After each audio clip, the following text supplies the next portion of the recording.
Hello friends, I am Kishan. Ambition पाठशाला में आपका स्वागत है। तो आज हम 12th क्लास की बुक इंडियन इकोनॉमी डेवलपमेंट के second chapter 5 year plans in India goals and achievements के 7th पार्ट की स्टडी करेंगे। फ्रेंड्स, लास्ट वीडियोस में हमने इस चैप्टर के फर्स्ट 6 इंपॉर्टेंट टॉपिक्स की कंप्लीट स्टडी की है। अगर आप इन वीडियोस को देखना चाहते हैं तो प्लेलिस्ट में जाकर आप इन वीडियोस को देख सकते हैं। तो आज हम इस चैप्टर के बहुत ही ज्यादा important topic success achievements of planning in India, मतलब नियोजन के टाइम पीरियड पे नियोजन की क्या क्या उपलब्धियां थी, क्या क्या उसके नियोजन की क्या क्या प्राप्तियां थी, तो हम इस टॉपिक की कंप्लीट स्टडी करेंगे।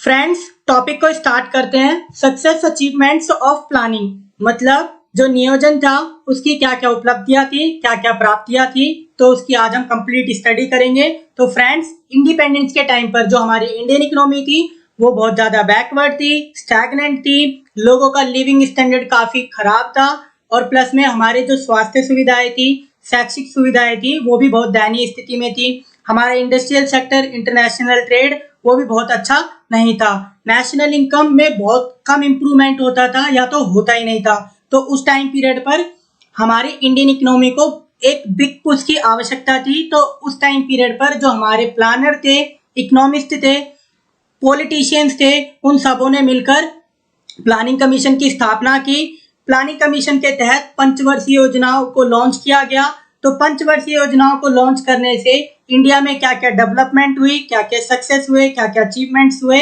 तो आज हम इस टॉपिक में उसकी कंप्लीट स्टडी करेंगे। तो फ्रेंड्स, जो प्लानिंग था उसकी जो सक्सेस थी, अचीवमेंट्स थी, उसको समझने के लिए हमने इसे 9 मेजर पॉइंट्स में डिवाइड करा है। तो इसे पॉइंट वाइज समझते हैं। तो फ्रेंड्स, स्टार्ट करते हैं।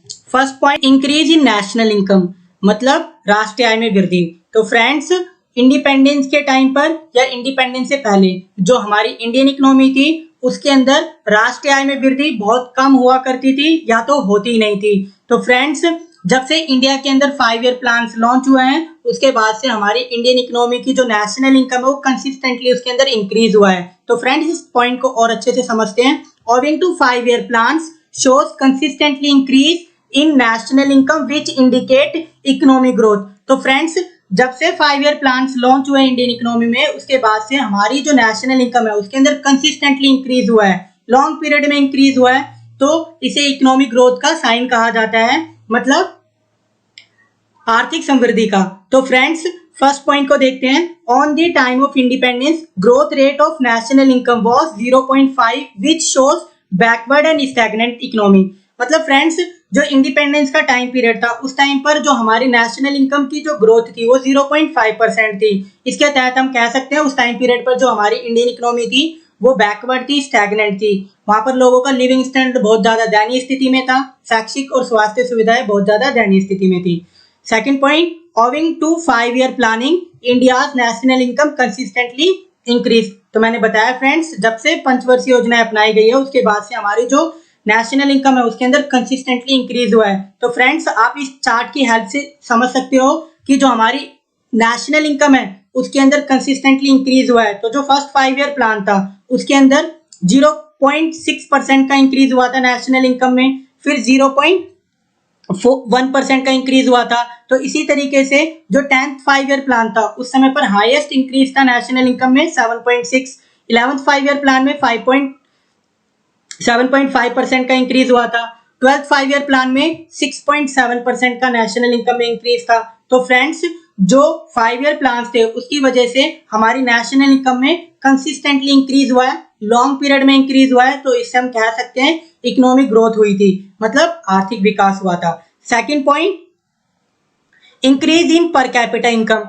तो फ्रेंड्स, जो 5 ईयर प्लान थे, प्लानिंग थी, उसकी वजह से हमारी जो पर कैपिटा इनकम में भी काफी हद तक इंक्रीज हुआ था। तो देखो फ्रेंड्स, ओवर टाइम पर capita income has record significantly rise. तो फ्रेंड्स, हम कह सकते हैं समय के साथ हमने ये पाया कि जो पर कैपिटा इनकम था, मतलब प्रति व्यक्ति आय थी, उसके अंदर कंसिस्टेंटली इंक्रीज हुआ है समय के साथ। तो इसे पॉइंट वाइज समझते हैं। Prior to 5 year plans there was limited और no growth rate in per capita income. तो फ्रेंड्स, इंडिपेंडेंस के टाइम से या उससे पहले हमारी जो पर कैपिटा इनकम थी उसके अंदर किसी प्रकार का कोई ग्रोथ नहीं हुआ करता था, होता भी था तो बहुत कम होता था। Second point, per capita increase on first 5 year plan 0.7। तो फ्रेंड्स जो फर्स्ट 5 ईयर प्लान था उस टाइम पीरियड पर जो पर कैपिटा इंक्रीज हुआ था, मतलब प्रति व्यक्ति आय इंक्रीज हुई थी, वो 2.7% थी। तो फ्रेंड्स आप इस डायग्राम के हेल्प से समझ पाओगे, जो फर्स्ट 5 ईयर प्लान था उस समय पर जो हमारी पर कैपिटा इनकम इंक्रीज हुआ था वो 2.7 था, और जो 12th 5 ईयर प्लान था उसके अंदर पर कैपिटा इंक्रीज हुआ था 5.3। तो फ्रेंड्स पंचवर्षीय योजनाओं को लागू करने के बाद, मतलब 5 ईयर प्लान्स को लॉन्च करने के बाद हमारे इंडिया के अंदर पर कैपिटा इनकम कंसिस्टेंटली इंक्रीज हुआ था। तो फ्रेंड्स आगे के पॉइंट की स्टडी करते हैं। Third point, per capita increase on 12th 5 year plan 5.3। तो फ्रेंड्स ये टेबल की हेल्प से आप, डायग्राम की हेल्प से आप समझ पाओगे कि जो फर्स्ट 5 ईयर प्लान था उस समय पर जो हमारी पर कैपिटा इंक्रीज हुआ था वो 2.7 था, और जो 12th 5 ईयर प्लान था उस समय पर जो पर कैपिटा इंक्रीज हुआ था वो 5.3 था। तो फ्रेंड्स 5 ईयर प्लान के अपनाने के बाद से जो हमारी इंडिया के अंदर पर कैपिटा इनकम थी वो कंसिस्टेंटली इंक्रीज हुई थी।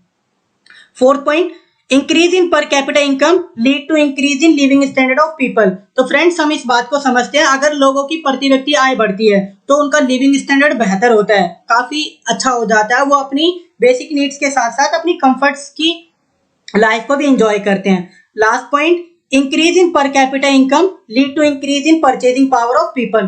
तो अगर लोगों का पर कैपिटा इनकम बढ़ती है तो लोगों की परचेजिंग पावर भी बढ़ती है। तो फ्रेंड्स हमने फर्स्ट पॉइंट और सेकंड पॉइंट की स्टडी करी है, तो अब हम आगे के पॉइंट्स की स्टडी करेंगे। फ्रेंड्स टॉपिक के थर्ड पॉइंट की स्टडी करते हैं, rise in saving and investment.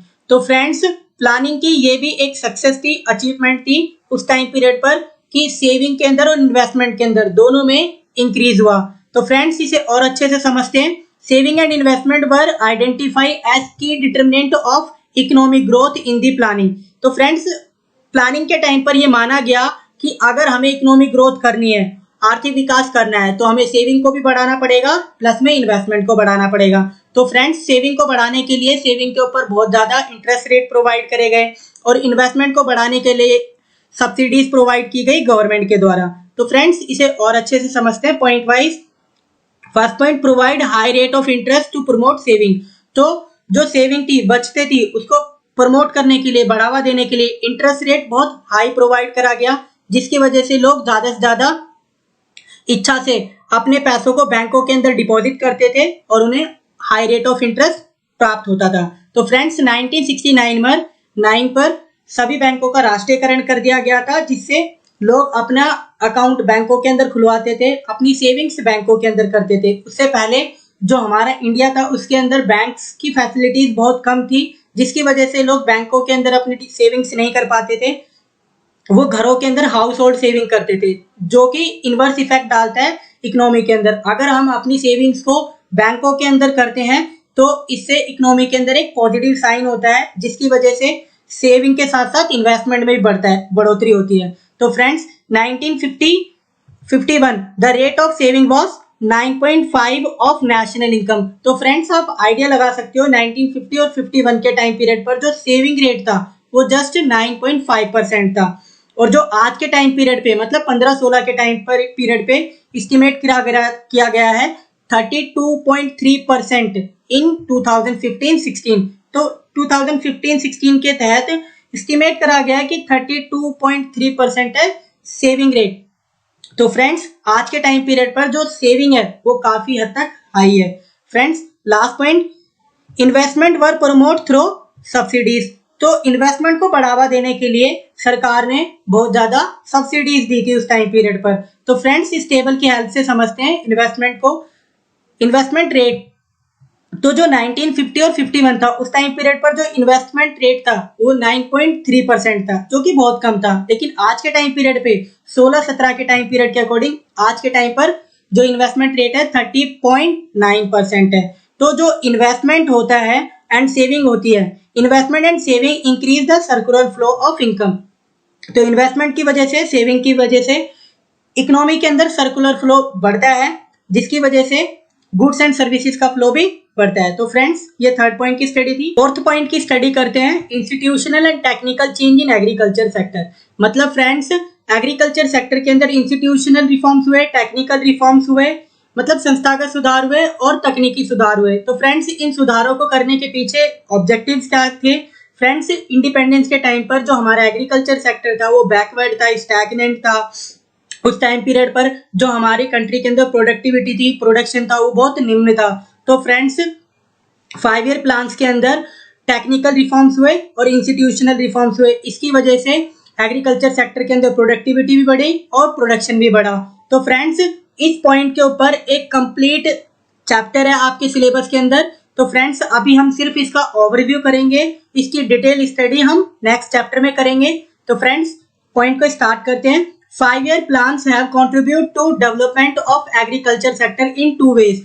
तो फ्रेंड्स जो पंचवर्षीय योजनाएं थी उन्होंने 2 तरीके से एग्रीकल्चर सेक्टर को डेवलप करने का कार्य करा था। पहला था आपका टेक्निकल रिफॉर्म्स, मतलब तकनीकी सुधार। तो फ्रेंड्स इन टेक्नोलॉजीज की वजह से हमारा इंडिया आत्मनिर्भर बन गया था, मतलब सेल्फ सफिशिएंट बन गया था। तो यूज ऑफ HYV सीड्स, मतलब हाई यील्डिंग वैरायटी सीड्स, इससे हमारा जो प्रोडक्शन था, प्रोडक्टिविटी थी, उसके अंदर 25% से ज्यादा की वृद्धि हुई थी 1967 के टाइम पीरियड पर। तो उस टाइम पीरियड पर इंडिया आत्मनिर्भर बन गया था। B point use of chemical fertiliser, मतलब केमिकल फर्टिलाइजर का यूज करने की वजह से जो प्रोडक्शन है उसकी प्रोडक्टिविटी बहुत ज्यादा बढ़ जाती थी। C point use of insecticide and pesticide for crop production, मतलब खेती करने के टाइम पर जो पौधे होते हैं, प्लांट होते हैं, उनको कीड़े ना लग जाए और अन्य डिसीजेस से बचाने के लिए इंसेक्टिसाइड और पेस्टिसाइड का यूज करा गया। साइंटिफिक फार्म मैनेजमेंट प्रैक्टिसेस, मतलब साइंटिफिक फार्म मैनेजमेंट से जो क्रॉप रोटेशन है वो अच्छे से हो पाई। दूसरी बात जो फैलोइंग की प्रॉब्लम होती थी, मतलब परती छोड़ने, कुछ टाइम पीरियड के लिए लैंड को फ्री छोड़ दिया जाता था, तो उस समस्या से काबू पा लिया गया। Last point mechanised means of cultivation, मतलब एग्रीकल्चर के अंदर मशीनीकरण आया। मतलब हम पहले जो ट्रांजिशनल मेथड यूज करते थे जिसकी वजह से कॉस्ट ज्यादा आती थी, उसके स्थान पर आप मशीनों का यूज करते हैं जिससे कॉस्ट कम आती है और प्रोडक्शन ज्यादा आता है। तो फ्रेंड्स ये थे आपके टेक्निकल रिफॉर्म्स। तो आप इंस्टीट्यूशनल रिफॉर्म्स की स्टडी करेंगे जिन्हें आप लैंड रिफॉर्म्स भी बोलते हो, मतलब भूमि सुधार। तो फ्रेंड्स इसकी वजह से जो लैंडलॉर्ड, टिलर ऑफ सॉइल और गवर्नमेंट के बीच के जो कॉन्फ्लिक्ट्स थे वो पूरी तरीके से रिजॉल्व हो गए थे। तो फर्स्ट अबॉलिशन ऑफ इंटरमीडिएरीज, मतलब जो मध्यस्थ थे, मिडलमैन थे, लैंडलॉर्ड्स थे, उनको कंप्लीटली हटा दिया गया था। B point regulation of rent, मतलब जो लैंडलॉर्ड्स के द्वारा अननेसेसरी एक्सप्लॉयटेशन किया जाता था किसानों का, उसके ऊपर रोक लगा दी गई रेगुलेशन ऑफ लैंड के रेंट के तहत। C point consolidation of holdings, मतलब चकबंदी कर दी गई, मतलब जो किसानों की बिखरी जोतें होती थी उसे एक ही स्थान पर ला दिया गया, जिसकी वजह से प्रोडक्टिविटी बढ़ी और कॉस्ट ऑफ प्रोडक्शन भी कम हो गई। D point ceiling on land holdings and redistribution of surplus land, मतलब भूमि की अधिकतम सीमा निर्धारित कर दी और जो लैंडलॉर्ड्स थे उनके पास में बहुत अधिक मात्रा में लैंड हुआ करती थी, तो गवर्नमेंट थी उसने लैंड की मैक्सिमम सीमा निर्धारित कर दी। उसके अलावा अगर किसी लैंडलॉर्ड के पास कोई लैंड होती है तो सरकार उसे अपने अंडर में ले लेती थी और लैंडलेस लेबर को डिस्ट्रीब्यूट कर देती थी। तो फ्रेंड्स ये डी पॉइंट था। ई पॉइंट कोऑपरेटिव फार्मिंग्स, मतलब फ्रेंड्स उस समय पर जो आपस में मिलकर जो किसान थे वो कृषि करने लग गए थे। मतलब अगर मान लो कोई किसान है, अगर वो मशीनरी खरीदना चाहता है तो उसके पास उतनी पेइंग कैपेसिटी नहीं होती कि वो मशीन को खरीद सके, तो इसलिए सहायक कृषि को प्रोत्साहित किया गया, जिससे 3, 4 या 5 किसान आपस में मिलकर मशीनें खरीद कर उत्पादन करते थे और उससे जो प्रोडक्शन होता था उसे मार्केट में बेच के मैक्सिमम प्रॉफिट अर्न करते थे। तो फ्रेंड्स हमने इंस्टीट्यूशनल और टेक्निकल चेंज इन एग्रीकल्चर की स्टडी की है। अब हम आगे चलते हैं। तो फ्रेंड्स अब हम 5 ईयर प्लान्स के अचीवमेंट के 5th पॉइंट की स्टडी करेंगे, इकोनॉमी इंफ्रास्ट्रक्चर, मतलब आर्थिक आधारिक संरचना। तो फ्रेंड्स इकोनॉमी इंफ्रास्ट्रक्चर, इसके बारे में हम पहले भी पढ़ चुके हैं। तो इकोनॉमी इंफ्रास्ट्रक्चर जो होता है एक देश के आर्थिक विकास और समृद्धि का आधार होता है, मतलब economy infrastructure foundation of growth and development of the country होता है। तो फ्रेंड्स जो इकोनॉमी इंफ्रास्ट्रक्चर होता है उसके अंदर banking, insurance, transportation, communication, road, highway and power, electricity, etcetera को इंक्लूड करा जाता है। फ्रेंड्स और भी बहुत सारी चीजें हैं जो इकोनॉमी इंफ्रास्ट्रक्चर के अंदर इंक्लूड होती है। तो फ्रेंड्स इकोनॉमी इंफ्रास्ट्रक्चर जो होता है वो कंट्री की ग्रोथ एंड डेवलपमेंट में बहुत बड़ा रोल प्ले करता है। जिस कंट्री का इकोनॉमी इंफ्रास्ट्रक्चर अच्छा होता है उस कंट्री की ग्रोथ रेट बहुत हाई होती है। तो फ्रेंड्स जैसे इंडिया और चाइना है, ये इंडिपेंडेंस के टाइम पर दोनों सेम लेवल पे थे, लेकिन फ्रेंड्स चाइना का जो इकोनॉमी इंफ्रास्ट्रक्चर है वो इंडिया के इकोनॉमी इंफ्रास्ट्रक्चर से काफी बेहतर है, इसलिए चाइना के अंदर ग्रोथ रेट ज्यादा है। बट फ्रेंड्स 5 ईयर प्लान को अपनाने के बाद से जो इंडिया का इकोनॉमी इंफ्रास्ट्रक्चर है वो काफी अच्छी पोजीशन में आ गया है, मतलब इकोनॉमी इंफ्रास्ट्रक्चर में काफी हद तक बहुत ज्यादा ग्रोथ हुई है। तो फ्रेंड्स इन पॉइंट्स के माध्यम से हम इसे और अच्छे से समझ पाएंगे। तो first point, economy infrastructure which serve as foundation of growth and development of the country. तो फ्रेंड्स मैंने आपको बताया कि जो आर्थिक आधारित संरचना होती है वो एक देश के विकास और समृद्धि में एक आधार का कार्य करता है। जिस कंट्री का इकोनॉमिक इंफ्रास्ट्रक्चर अच्छा होता है उसकी ग्रोथ रेट भी ज्यादा होती है फ्रेंड्स। तो इकोनॉमिक इंफ्रास्ट्रक्चर जो होता है वो foundation of growth and development of the country होता है। Second point, Indian railway has become one of the largest railway network. तो फ्रेंड्स जो अपना इंडियन रेलवे नेटवर्क है वो वर्ल्ड के टॉप कंट्रीज में इंक्लूड होता है जिनका रेल नेटवर्क बहुत ज्यादा बड़ा है। तो फ्रेंड्स इंडियन रेलवे ने भी बहुत ज्यादा तरक्की की। आज के टाइम पीरियड में इंडियन रेलवे का नेटवर्क जो है वर्ल्ड की टॉप कंट्रीज में इंक्लूड होता है, मतलब लार्जेस्ट नेटवर्क है। Third point, in 1951 in 1950 and 51 power generation capacity which was 2300 megawatt थी। तो फ्रेंड्स इंडिपेंडेंस के टाइम पीरियड पर जो इंडिया की पावर जनरेशन कैपेसिटी थी वो 2300 मेगावाट थी। बट फ्रेंड्स इन 2013 के डाटा के अकॉर्डिंग आज के टाइम पीरियड में 3,30,861 मेगावाट है। तो फ्रेंड्स आप देख सकते हो उस टाइम पर कितनी कम पावर जनरेशन कैपेसिटी थी, लेकिन आज काफी हद तक अच्छी स्थिति में है हमारे इंडिया की जो पावर जनरेशन कैपेसिटी है। तो फ्रेंड्स आज के टाइम पीरियड में भी थोड़ी बहुत प्रॉब्लम्स है कि कुछ विलेजेस के अंदर इलेक्ट्रिसिटी की प्रॉब्लम है, बट इंडिया के अंदर अब ऑल ओवर जगहों पे पावर की अवेलेबिलिटी होती है। तो फ्रेंड्स फोर्थ पॉइंट की स्टडी करते हैं, revolutionary growth of IT sector. तो फ्रेंड्स आज के टाइम पीरियड पे जो हमारे इंडिया का आईटी सेक्टर है उसके अंदर क्रांतिकारी वृद्धि हुई है, ये एक मानने वाली बात है। तो फ्रेंड्स पॉइंट को देखते हैं, revolutionary growth of IT sector has at India distinction of global player of international market. तो फ्रेंड्स आईटी सेक्टर की ग्रोथ बहुत ज्यादा हुई है इंडिया के अंदर, उसी की वजह से आज इंडिया बीपीओ के मामले में एक स्पेशलिस्ट के तौर पर उभरा है। तो फ्रेंड्स इंडिया और भी बहुत सारी चीजों के अंदर उसने ग्रोथ किया 5 ईयर प्लानिंग को अपनाने के बाद से। तो फ्रेंड्स अब हम 6 पॉइंट की स्टडी करते हैं, सोशल इंफ्रास्ट्रक्चर।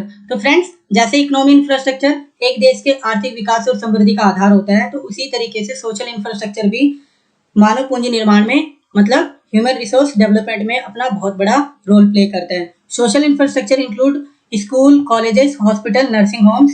तो जो सोशल इंफ्रास्ट्रक्चर होता है वो एक मनुष्य के अंदर स्किल डेवलपमेंट का कार्य करता है, उसको हेल्थी रखता है। तो सोशल इंफ्रास्ट्रक्चर के बिना जो आपका इकोनॉमी इंफ्रास्ट्रक्चर होता है वो यूजलेस होएगा। तो इसलिए कंट्री के अंदर जितना इकोनॉमी इंफ्रास्ट्रक्चर पे ध्यान दिया जाता है उतना ही सोशल इंफ्रास्ट्रक्चर पे भी ध्यान दिया जाना चाहिए। तो फ्रेंड्स 5 ईयर प्लान को अपनाने के बाद से इंडिया का जो सोशल इंफ्रास्ट्रक्चर है उसके अंदर भी बहुत ज्यादा परिवर्तन हुआ है, बहुत ज्यादा सुधार हुआ है। तो फ्रेंड्स पॉइंट्स के माध्यम से इसको क्लियर करते हैं। Social infrastructure play a direct role in growth and development of the country. तो फ्रेंड्स इनडायरेक्ट रोल प्ले करता है जो आपका सोशल इंफ्रास्ट्रक्चर होता है। फ्रेंड्स जो इकोनॉमी इंफ्रास्ट्रक्चर होता है वो डायरेक्ट रोल प्ले करता है to growth and development of the country, but जो आपका सोशल इंफ्रास्ट्रक्चर होता है, मतलब सामाजिक आधारित संरचना होती है, वो एक देश के आर्थिक विकास और समृद्धि में इनडायरेक्ट रोल प्ले करता है। मतलब आपको मैंने एक बात बताई अभी कि जो सोशल इंफ्रास्ट्रक्चर है उसके बिना जो आपका इकोनॉमी इंफ्रास्ट्रक्चर है वो यूजलेस हो जाएगा। तो यहाँ पर देखिए सेकंड पॉइंट में, absence of social infrastructure economy infrastructure are useless. Clear है फ्रेंड। तो थर्ड देखो, death rate and birth rate both very high. तो फ्रेंड्स हमने पढ़ा था लास्ट चैप्टर में Indian economy on eve of independence. उस चैप्टर के अंदर हमने पढ़ा था फ्रेंड्स कि जो हमारा इंडिया का डेथ रेट था, बर्थ रेट था ऑन ईव ऑफ इंडिपेंडेंस, वो बहुत ज्यादा हाई था। तो फ्रेंड्स उस टाइम पीरियड पे जो हमारा बर्थ रेट था वो 48 पर 1000 था और डेथ रेट था जो 40 पर 1000 था। तो फ्रेंड्स ये बहुत ज्यादा हाई थे उस टाइम पीरियड पे, लेकिन इन प्रेजेंट 2022 के अकॉर्डिंग 2020 के अकॉर्डिंग जो बर्थ रेट है वो 18.7 है। फ्रेंड ये परसेंटेज गलती से लग गया है, इसको इग्नोर करना। और जो डेथ रेट है वो 7.3 है। तो फ्रेंड्स आप देख सकते हो उस टाइम पीरियड पे इंडिपेंडेंस के टाइम पर जो बर्थ रेट था वो भी बहुत हाई था, डेथ रेट भी वो भी बहुत हाई था, बट इन प्रेजेंट वो काफी हद तक कंट्रोल्ड में है। तो बर्थ रेट 18.7 है और डेथ रेट 7.3 है। और फ्रेंड्स फोर्थ पॉइंट देखिए, लाइफ एक्सपेक्टेंसी रेट। तो फ्रेंड्स जो लाइफ एक्सपेक्टेंसी रेट मतलब जीवन प्रत्याशा की दर, मतलब एक पर्सन एवरेज लाइफ कितनी जीता है। तो फ्रेंड्स इंडिपेंडेंस के टाइम पीरियड पर जो लाइफ एक्सपेक्टेंसी रेट थी वो 32 ईयर थी। तो फ्रेंड्स ये बहुत कम थी, मतलब जो पर्सन थे वो यंग एज में ही उनकी डेथ हो जाती थी। लेकिन आज के टाइम पीरियड में फ्रेंड्स जो लाइफ एक्सपेक्टेंसी रेट है वो 68 ईयर है। फ्रेंड्स कुछ कुछ करंट डाटा के अकॉर्डिंग 69 भी बताते हैं। तो 68 या 69 जो आपकी लाइफ एक्सपेक्टेंसी रेट है करंट के अंदर वो है। तो फ्रेंड्स एक और बहुत चेंज हुआ है अपने सोशल इंफ्रास्ट्रक्चर के अंदर, जो हमारा एजुकेशन सिस्टम है उसके अंदर भी काफी हद तक बहुत ज्यादा सुधार हुए हैं।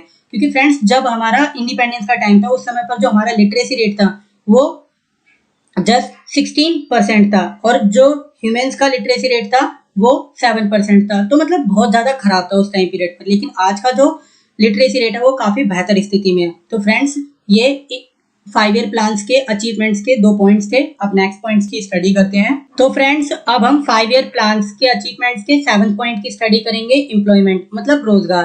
तो फ्रेंड्स इंडिपेंडेंस के टाइम पीरियड पर इंडिया की जो वर्किंग पॉपुलेशन थी उस टाइम पीरियड पर फ्रेंड्स ज्यादा से ज्यादा एग्रीकल्चर सेक्टर से इंगेज रहती थी। बिकॉज फ्रेंड्स उस टाइम पीरियड पर जो वर्किंग पॉपुलेशन थी उसको एग्रीकल्चर के बियॉन्ड वर्क नहीं मिलता था, इसलिए सारे लोग एग्रीकल्चर सेक्टर के ऊपर डिपेंडेंट थे।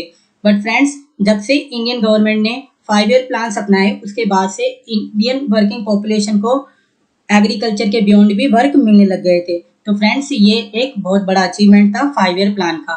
तो देखो friends on the time of independence there was large share of population were engage with agriculture sector. तो फ्रेंड्स मैंने बताया इंडिपेंडेंस के टाइम पीरियड पर उस टाइम पीरियड पर इंडिया की जो वर्किंग पॉपुलेशन थी वो बहुत बड़ा शेयर सिर्फ एग्रीकल्चर सेक्टर से इंगेज था। तो ऐसा क्यों था? क्योंकि एग्रीकल्चर सेक्टर के बियॉन्ड उन्हें कोई वर्क नहीं मिलता था, कोई अपॉर्चुनिटी के ऑप्शंस नहीं होते थे। तो फ्रेंड्स कुछ पॉइंट्स है, उसके पॉइंट ऑफ से आप समझ पाओगे कि किस तरीके से आप इसको सक्सेस बोल सकते हो 5 ईयर प्लान की। तो देखो first point, on the basis of 5 year plans government launched several employment policies, जैसे एक उनमें से मनरेगा है। तो फ्रेंड्स मनरेगा पॉलिसी के तहत सरकार लोगों को 1 साल के अंदर 100 दिन का रोजगार देती है। अगर सरकार रोजगार नहीं दे पाती है तो उसके लिए बेरोजगारी भत्ता देती है। तो फ्रेंड्स ये एक बहुत बड़ा अचीवमेंट है सरकार का कि वो लोगों को एम्प्लॉयमेंट दे पाते हैं। तो फ्रेंड्स पहले एग्रीकल्चर सेक्टर से ज्यादा लोग इंगेज रहते थे, लेकिन अब एग्रीकल्चर के बियॉन्ड भी लोगों को वर्क मिलता है। तो ये सब 5 ईयर प्लान्स की वजह से ही पॉसिबल हो पाया है। Second point, on the basis of 5 year plans people were get outside agriculture. मतलब जो 5 ईयर प्लान थे उसकी वजह से फ्रेंड्स लोगों को एग्रीकल्चर सेक्टर के आउटसाइड भी वर्क मिलने लगे थे, because government promote public sector. तो फ्रेंड्स जो गवर्नमेंट थी 1956 में सरकार ने एक आईपीआर पॉलिसी लॉन्च की थी, इंडस्ट्रियल पॉलिसी रिजोल्यूशन। उसके तहत फ्रेंड्स पब्लिक सेक्टर्स को बहुत ज्यादा प्रमोट किया गया, बहुत सारे सेक्टर पब्लिक सेक्टर के लिए रिजर्व कर दिए गए। तो इसी वजह से लोगों को आउटसाइड दी एग्रीकल्चर भी वर्क की अवेलेबिलिटी होने लग गई थी फ्रेंड्स। तो इसी तरीके से हम कह सकते हैं कि 5 ईयर प्लान्स की वजह से ही एम्प्लॉयमेंट अपॉर्चुनिटीज में ग्रोथ हुई थी। तो friends third point, people get employment opportunity owing to 5 year plans. तो फ्रेंड्स आप समझ सकते हो कि 5 ईयर प्लान्स की वजह से ही इंडिया के अंदर एम्प्लॉयमेंट अपॉर्चुनिटीज मिलने लगी थी। तो फ्रेंड्स 8th पॉइंट की स्टडी करते हैं, इंटरनेशनल ट्रेड मतलब अंतर्राष्ट्रीय व्यापार। तो फ्रेंड्स जो 5 ईयर प्लान थे उसका ये भी एक बहुत बड़ा अचीवमेंट था कि हमारा जो इंटरनेशनल ट्रेड है वो आज के टाइम पीरियड में बहुत ज्यादा है। हम बहुत सारी कंट्रीज के साथ में इंपोर्ट और एक्सपोर्ट करते हैं। But friends prior to 5 year plan मतलब इंडिपेंडेंस ले लो या उससे कॉलोनियल पीरियड ले लो, उस टाइम पीरियड पर जो हमारा इंटरनेशनल ट्रेड था वो सिर्फ ब्रिटेन के साथ होता था। तो उस टाइम पीरियड पर मोर देन 50% जो ट्रेड होता था सिर्फ ब्रिटेन के साथ में होता था। तो उस टाइम पीरियड पर जो अपना इंडिया था वो net exporter of raw material था, मतलब कच्चे माल का शुद्ध निर्यातक था और अंतिम वस्तुओं का शुद्ध आयातक था। तो मतलब net exporter of raw material था और net importer of finish goods था। तो फ्रेंड्स लेकिन 5 ईयर प्लान्स को अपनाने के बाद से इंडिया आज के टाइम पीरियड में बहुत सारी कंट्रीज के साथ में इंपोर्ट और एक्सपोर्ट करता है और आज के टाइम पीरियड पर हम बहुत सारे इंडस्ट्रियल गुड्स का एक्सपोर्ट करते हैं और बहुत सारी चीज़ों का इंपोर्ट भी करते हैं। तो आज के टाइम पीरियड पर जो हमारा इंटरनेशनल ट्रेड है वो काफ़ी अच्छी स्थिति में है just because of 5 year plan. तो फ्रेंड्स इस पॉइंट की स्टडी करते हैं। Prior to 5 year plan India foreign trade only with Britain. मैंने बताया फ्रेंड्स, तो इंडिपेंडेंट मतलब 5 ईयर प्लान से पहले जो हमारा इंटरनेशनल ट्रेड था सिर्फ ब्रिटेन के साथ होता था। On the time of independence India was net exporter of raw material and importer of finish goods. तो फ्रेंड्स मैंने बताया इंडिपेंडेंस के टाइम पीरियड पर हमारा इंडिया जो था कच्चे माल का शुद्ध आयातक था, कच्चे माल का शुद्ध निर्यातक था और अंतिम वस्तुओं का शुद्ध आयातक था। तो friends second point, owing to 5 year plans India's foreign trade consistently rise over time. तो फ्रेंड्स जो 5 ईयर प्लान थे उनको अपनाने के बाद से इंडिया का जो फॉरेन ट्रेड है उसके अंदर कंसिस्टेंटली वृद्धि हुई है, इंक्रीज हुआ है। तो फ्रेंड्स थर्ड पॉइंट की स्टडी करते हैं। वैल्यू ऑफ फॉरेन ट्रेड, मतलब जो फॉरेन ट्रेड था उसका जो अमाउंट था 1948 में और 49 में वो 792 करोड़ का था। मतलब उस टाइम पे फ्रेंड एक साल का जो फॉरेन ट्रेड था वो 792 करोड़ था। लेकिन आज के टाइम पीरियड पर जो इंटरनेशनल ट्रेड की जो 1 ईयर की वैल्यू है फ्रेंड, ये 2016 और 17 का डाटा है। तो आज के टाइम पीरियड पर लगभग 50 लाख करोड़ का एक साल के अंदर इंटरनेशनल ट्रेड कर लिया जाता है। इसके अंदर इंपोर्ट भी इंक्लूड है और एक्सपोर्ट भी इंक्लूड है। तो फ्रेंड्स आप देखो 1948 में सिर्फ 792 करोड़ का इंटरनेशनल ट्रेड होता था, लेकिन आज के टाइम पीरियड पर लगभग 50 लाख करोड़ का इंटरनेशनल ट्रेड होता है। तो फ्रेंड्स फोर्थ पॉइंट देखिए, we have now exporter of engineering goods time on India emerging as industrial nation. तो फ्रेंड्स आज के टाइम पीरियड पर हम इंजीनियरिंग गुड्स का एक्सपोर्ट करते हैं और फ्रेंड्स आज के टाइम पीरियड पर हम एक औद्योगिक नेशन के रूप में उभर रहे हैं। तो फ्रेंड्स हम आज के टाइम पीरियड पर सॉफ्टवेयर्स का भी नेट, हमारा जो देश आज के टाइम पीरियड पे सॉफ्टवेयर्स का भी नेट एक्सपोर्टर है और भी बहुत सारी चीजें जिनके हम आज के टाइम पीरियड पे नेट एक्सपोर्टर है और बहुत सारी चीजें ऐसी है जिनके हम नेट इंपोर्टर है। तो friends owing to 5 year plan consistently increase in export and import. तो फ्रेंड्स जब से हमने 5 ईयर प्लान अपनाए हैं उसके बाद से हमारा जो इंडिया है उसका जो इंटरनेशनल ट्रेड है उसके अंदर इंपोर्ट में भी वृद्धि हुई है और एक्सपोर्ट में भी वृद्धि हुई है। तो फ्रेंड्स अब हम नेक्स्ट पॉइंट की स्टडी करेंगे। 9th पॉइंट की स्टडी करते हैं, growth and diversification of industries, मतलब उद्योगों का विकास या विविधीकरण।